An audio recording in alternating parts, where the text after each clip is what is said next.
Appu TV. ಕಾಪಾಡಿ, ಯಾರಾದ್ರೂ ಕಾಪಾಡಿ, ದಯವಿಟ್ಟು ಕಾಪಾಡಿ ನನ್ನ ಹೊಟ್ಟೆಲ್ ಬೆಳೆಯೋ ನನ್ನ ಮಗುನ. ಇಬ್ರು ಯಾರಾದ್ರೂ ದಯವಿಟ್ಟು ಬಂದು ಕಾಪಾಡಿ. ರುದ್ರಪುರ ಹಳ್ಳಿಯಲ್ಲಿ ಬನ್ಸಿ ಅನ್ನೋ ಒಬ್ಬ ವಯಸ್ಸಾದ ಅಜ್ಜ ಇದ್ರು. ಅವರು ಮಾರ್ಕೆಟ್ ಅಲ್ಲಿ ರೋಡಲ್ಲಿ ಕೂತ್ಕೊಂಡು ಶೂಗಳನ್ನ ಹೊಲಿಯೋ ಕೆಲ್ಸ ಮಾಡ್ತಿದ್ರು. ಒಂದ್ ದಿವಸ ಅವ್ರ ಮಗಳು ಸುಧಾ ಅವರಿಗೆ ಊಟ ತರ್ತಾರೆ. ಅಪ್ಪ, ನಿಮ್ಗೆ ಊಟ ತಂದಿದ್ದೀನಿ. ಇವತ್ತು ತುಂಬಾ ಬೇಗ ತಂದಿದ್ದೀಯಾ, ಇನ್ನು ಸ್ವಲ್ಪ ಲೇಟ್ ಮಾಡ್ಬಾರ್ದಿತ್ತಾ? ಕೋಪಿಸ್ಕೋಬೇಡಿ ಅಪ್ಪ, ಮನೆ ಕೆಲ್ಸ ಮುಗಿಸೋ ಅಷ್ಟೊತ್ತಿಗೆ ಟೈಮ್ ಆಗೋಯ್ತು, ನಾನೇನ್ ಮಾಡ್ಲಿ? ಬನ್ಸಿ ಇದನ್ನ ಹೇಳ್ತಿರೋವಾಗ್ಲಿ ಅಲ್ಲಿ ನವೀನ್ ಅನ್ನೋ ಒಬ್ಬ ಹುಡುಗ ಬರ್ತಾನೆ. ನವೀನ್ ಹತ್ರ ಒಂದು ದೊಡ್ಡ ಬಟ್ಟೆ ಅಂಗಡಿ ಇತ್ತು. ಆಮೇಲೆ ಅವರು ತುಂಬಾನೇ ಒಳ್ಳೆ ಹುಡುಗ. ಸುಧಾವಿನ ಗುಣ ಮತ್ತೆ ಅವರ ಸುಂದರತೆ ನೋಡಿ ನವೀನ್ಗೆ ಅವ್ರನ್ನ ತುಂಬಾ ಇಷ್ಟ ಆಗತ್ತೆ. ಅರೆ ಅಂಕಲ್, ಇದು ಹುಡುಗಿ ಯಾರು? ನನ್ನ ಮಗಳು ಸುಧಾ, ನವೀನಣ್ಣ. ಮಗಳೇ ಸುಧಾ, ಇದು ನವೀನ್ ಸರ್ ಅಂತ. ಇವರದ್ದು ಬಟ್ಟೆದು ದೊಡ್ಡ ಅಂಗಡಿ ಇದೆ ಕಣಮ್ಮ. ನಮಸ್ತೆ ನವೀನ್ ಬಾಬು. ನಮಸ್ಕಾರ. ನವೀನ್ ಮನ್ಸಲ್ಲಿ ಯೋಚನೆ ಮಾಡ್ತಾರೆ, ನಾನು ಸುಧಾನ ಮದುವೆ ಆದ್ರೆ ಎಷ್ಟು ಚೆನ್ನಾಗಿರುತ್ತೆ. ಇವಳಿಗೊಂದು ಒಳ್ಳೆ ಲೈಫು, ನಂಗೆ ಒಳ್ಳೆ ಹೆಂಡತಿ ಮತ್ತೆ ಸುಂದರವಾದ ಹೆಂಡತಿನೂ ಸಿಗ್ತಾಳೆ. ಈ ತರ ಯೋಚನೆ ಮಾಡಿ ನವೀನ್ ಬನ್ಸಿ ಹತ್ರ ಇದ್ರ ಬಗ್ಗೆ ಮಾತಾಡ್ತಾರೆ. ಅವ್ರ ಮನೆಯವ್ರ ಹತ್ರ ಪರ್ಮಿಷನ್ ಕೇಳ್ದೆ ಸುಧಾನ ಮದ್ವೆ ಮಾಡ್ಕೊಂಡು ಅವ್ರ ಮನೆಗೆ ಕರ್ಕೊಂಡು ಹೋಗ್ತಾರೆ. ಅಮ್ಮ, ಇದು ಸುಧಾ, ನಾನು ಇವಳನ್ನ ಮದುವೆ ಆಗಿದ್ದೀನಿ. ತುಂಬಾ ಒಳ್ಳೇದಪ್ಪ, ಅಮ್ಮಗೆ ವಿಷಯನೂ ತಿಳಿಸ್ದೆ ಸೊಸೆನ ಮನೆಗ್ ಕರ್ಕೊಂಡ್ ಬಂದಿದ್ಯಾ. ನೀನ್ ಈ ಮದುವೆನ ಬೇಡ ಅಂತಿದ್ಯೋ ಏನೋ, ಅದಕ್ಕೆ ನಾನು ನಿಂಗೆ ಹೇಳಲಿಲ್ಲ. ಸೊಸೆನ ಸೊಸೆ ತರನೇ ಯಾಕ್ ನೋಡ್ತೀರಾ? ಈ ಮನೆ ಕೆಲ್ಸದೊಳಗಿನೂ ಅವ್ರನ್ನ ಇಟ್ಕೋಬಹುದಲ್ವಾ? ಸುಮ್ನೆ ಅಣ್ಣನಿಗೆ ಕಷ್ಟ ಕೊಡ್ಬೇಡಿ, ಅವ್ರನ್ನ ಸೊಸೆ ಅಂತ ಸ್ವೀಕಾರ ಮಾಡ್ಕೊಳ್ಳಿ. ಸರಿ, ನಾನು ಅದನ್ನೇ ಮಾಡ್ತೀನಿ. ತನು ಹೇಳಿದ್ಮೇಲೆ ರಜನಿ ಸುಧಾನ ಖುಷಿಯಾಗಿ ಸೊಸೆಯಾಗಿ ಸ್ವೀಕರಿಸ್ತಾರೆ. ಆಮೇಲೆ, ಏನಮ್ಮ ಮಹಾರಾಣಿ ಹಾಗೆ ಕೂತ್ಕೊಂಡ್ಬಿಟ್ಟಿದ್ಯಾ? ಮನೆ ಕೆಲ್ಸ ಯಾರ್ ಮಾಡ್ತಾರೆ? ನಿಮ್ಮಪ್ಪನಾ? ಎಲ್ಲಾ ಕೆಲ್ಸನೂ ಆಯ್ತು ಅಮ್ಮ. ಯಾಕೆ ಸುಳ್ಳು ಹೇಳ್ತೀರಾ ಅತ್ಗೆ? ಇನ್ನ ಪಾತ್ರೆ ತೊಳೆಯೋ ಕೆಲ್ಸ, ಬಟ್ಟೆ ಒಗೆಯೋ ಕೆಲ್ಸ ಎಲ್ಲ ಹಾಗೆ ಬಿಟ್ಟಿದ್ದೀರಲ್ವಾ? ಇದನ್ ಕೇಳಿ ಸುಧಾ ಹೇಳ್ತಾರೆ, ನೀವ್ ನನ್ನ ಮನೆ ಕೆಲ್ಸದೊಳಗ್ ಮಾಡಿದ್ದೀರಾ ಅಮ್ಮ. ಇದನ್ನ ನನ್ ಮಗನ್ನ ಮದ್ವೆ ಮಾಡ್ಕೊಳಕ್ ಮುಂಚೆ ನೀನ್ ಯೋಚನೆ ಮಾಡಿರ್ಬೇಕು. ಗುಡ್ಸ್ಲಲ್ಲಿ ಹುಟ್ಟಿರೋರ್ನ ಹೇಗ್ ಮನೆ ಮಹಾರಾಣಿ ಮಾಡ್ಕೊಳಕ್ಕಾಗತ್ತೆ? ಹೋಗಿ ಎಲ್ಲಾ ಕೆಲ್ಸನೂ ಮಾಡು. ಸ್ವಲ್ಪ ದಿವಸದಲ್ಲೇ ಸುಧಾ ಗರ್ಭವತಿ ಆಗ್ತಾಳೆ. ಆಮೇಲೆ ನವೀನ್ ಈ ವಿಷಯ ಕೇಳಿ ತುಂಬಾನೇ ಖುಷಿ ಆಗ್ತಾರೆ. ಒಳ್ಳೆ ಸಿಹಿ ಸುದ್ದಿ ಕೊಟ್ಟಿದ್ದಿ ಸುಧಾ ನಂಗೆ. ಅಮ್ಮ ಮತ್ತೆ ತಂಗಿಗೂ ಹೇಳ್ತೀನಿ, ಅವರಿಗೂ ತುಂಬಾ ಖುಷಿ ಆಗುತ್ತೆ ಕಣೆ.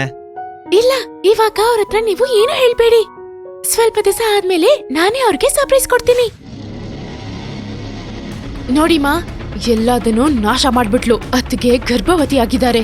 ಇನ್ಮೇಲೆ ಮನೆ ಕೆಲ್ಸ ಎಲ್ಲ ನಾವೇ ಮಾಡ್ಬೇಕಾಗತ್ತೆ. ನೀನೇನು ಚಿಂತೆ ಪಡ್ಬೇಡ. ಗುಡ್ಸ್ಲಲ್ಲಿ ಹುಟ್ಟಿರೋವಳು ನಮ್ಮನೆ ಸೊಸೆ ಆಗಕ್ಕಾಗಲ್ಲ. ಮೊಮ್ಮಗನೋ ಮೊಮ್ಮಗಳು ನಮ್ಮನೆಗೆ ಎತ್ಕೊಡಕ್ಕೆ ಇವಳಿಗೆ ಯಾವ ಅಂತಸ್ತು ಇಲ್ಲ. ಸುಧಾ ಗರ್ಭವತಿ ಆಗಿದ್ದಾರೆ ಅಂತ ಗೊತ್ತಾಗಿದ ತಕ್ಷಣ ರಜನಿ ಅವರಿಗೆ ಇನ್ನ ಕೆಲ್ಸ ಕೊಟ್ಟು ಸತಾಯಿಸಕ್ಕೆ ಶುರು ಮಾಡ್ತಾರೆ. ಒಂದ್ ದಿವಸ ಅವರು ಸುಧಾನ ದೇವಸ್ಥಾನಕ್ಕೆ ಕರ್ಕೊಂಡು ಹೋಗ್ತಾರೆ. ನೀವ್ ನನ್ನನ್ನ ಇಲ್ಲಿ ಯಾಕೆ ಕರ್ಕೊಂಡ್ ಬಂದಿದ್ದೀರಾ ಅತ್ತೆ? ಅಲ್ಲಿ ಶಿವಲಿಂಗ ಕಾಣಿಸ್ತಿದ್ಯಲ್ಲ, ಹೋಗು. ಈ ನದಿಯಿಂದ 101 ಬಿಂದಿಗೆ ನೀರ್ ತಗೊಂಡು ಹೋಗಿ ನೀನ ಶಿವಲಿಂಗದ ಮೇಲೆ ಅಭಿಷೇಕ ಮಾಡ್ಬೇಕು. ನಮ್ಮ ಕುಟುಂಬದ ಎಲ್ಲಾ ಸೊಸೆಗಳು ಈ ಪರಿಹಾರನ ಮಾಡ್ಲೇಬೇಕು. ಆಮೇಲೆ ನೀನು ಮಾಡ್ಲೇಬೇಕು, ಅರ್ಥ ಆಯ್ತಾ? ಸುಧಾಗೆ ಅವ್ರ ಅತ್ತೆ ಹತ್ರ ಮಾಡಕ್ಕಾಗಲ್ಲ ಅಂತ ಹೇಳಕ್ಕಾಗ್ಲಿಲ್ಲ. ಅವರು ಸುಮ್ನೆ ಬಿಂದಿಗೆಯಲ್ಲಿ ನೀರ್ ತಗೊಂಡು ಹೋಗಕ್ಕೆ ಶುರು ಮಾಡ್ತಾರೆ.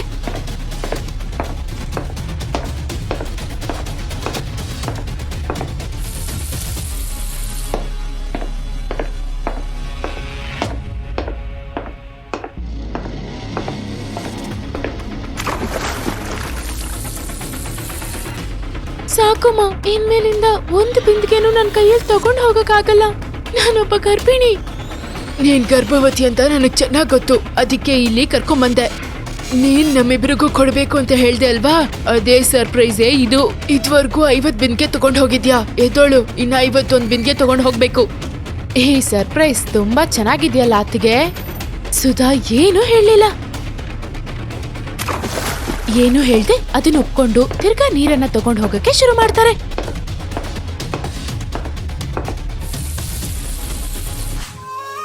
ದೇವ್ರೆ, ದಯವಿಟ್ಟು ನನ್ನನ್ನು ನನ್ನ ಮಗುನು ಕಾಪಾಡಿ. ನನ್ನ ಅತ್ತೆನೂ ನಾನೇನು ಈ ಮಗು ಹುಟ್ಲೇಬಾರ್ದು ಅಂತ ಹೀಗ್ ಮಾಡ್ತಿದ್ದಾರೆ. ಬೇಕಾದ್ರೆ ನೋಡು, ಇನ್ಮೇಲೆ ಇವಳನ್ನ ಸತಾಯಿಸಕ್ಕೆ ಯಾವ ಅವಶ್ಯಕತೆನೂ ಇರಲ್ಲ ಅನ್ಸತ್ತೆ. ಇವಳನ್ನ ನಮ್ಮನೆ ಸೊಸೆಯಾಗಲ್ಲ, ಬದಲಾಗಿ ಇವಳನ್ನ ಮನೆ ಕೆಲ್ಸದೋಳ್ ತರಾನೇ ಇಟ್ಕೋಬೇಕು. ನೀವು ತುಂಬಾ ಚೆನ್ನಾಗಿ ಪ್ಲಾನ್ ಮಾಡಿದೀರಮ್ಮ. ನಮ್ಮನೆ ಕೆಲ್ಸಾನು ಆಗತ್ತೆ, ನಾವು ದುಡ್ಡು ಕೊಡ್ಬೇಕಾಗೂ ಇರಲ್ಲ. ಸ್ವಲ್ಪ ದಿವಸ ಕಳೆದು ಹೋಗುತ್ತೆ.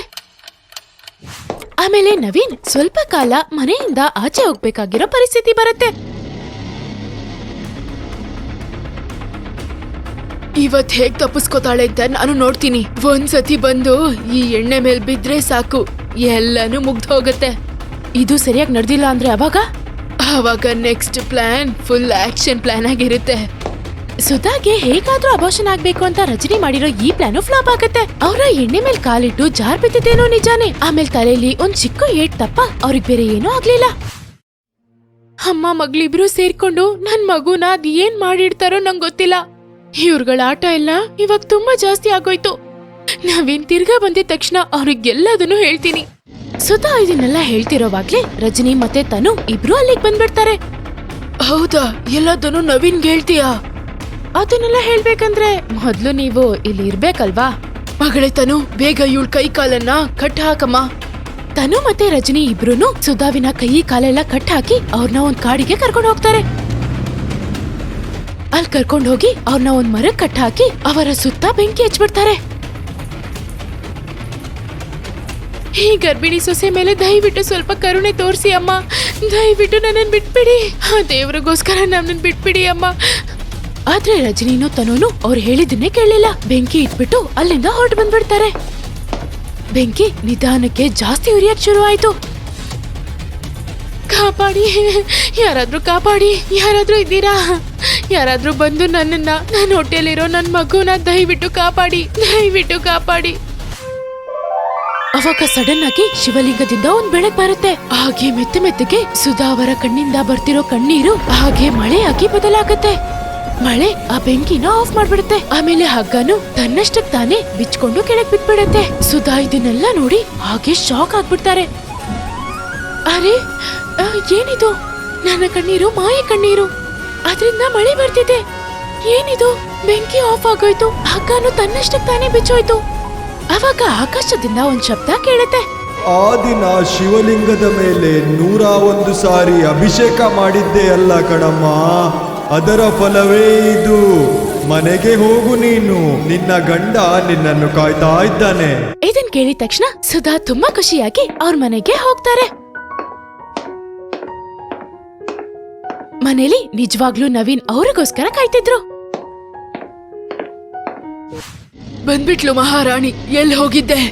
ಅಣ್ಣ, ನೀವ್ ಇಲ್ದಿರೋ ಟೈಮಲ್ಲಿ ಅದ್ಕೆ ಹೀಗೇನೆ ಡೈಲಿ ಎಲ್ಲೋ ಹೋಗ್ಬಿಟ್ ಬರ್ತಾ ಇದ್ದಾರೆ. ಸುಧಾ, ಹೇಳು ಎಲ್ಲಿಗೆ ಹೋಗ್ತಿದ್ಯಾ ಅಂತ. ಇವತ್ತು ಹೇಳಲೇಬೇಕು ನೀನು.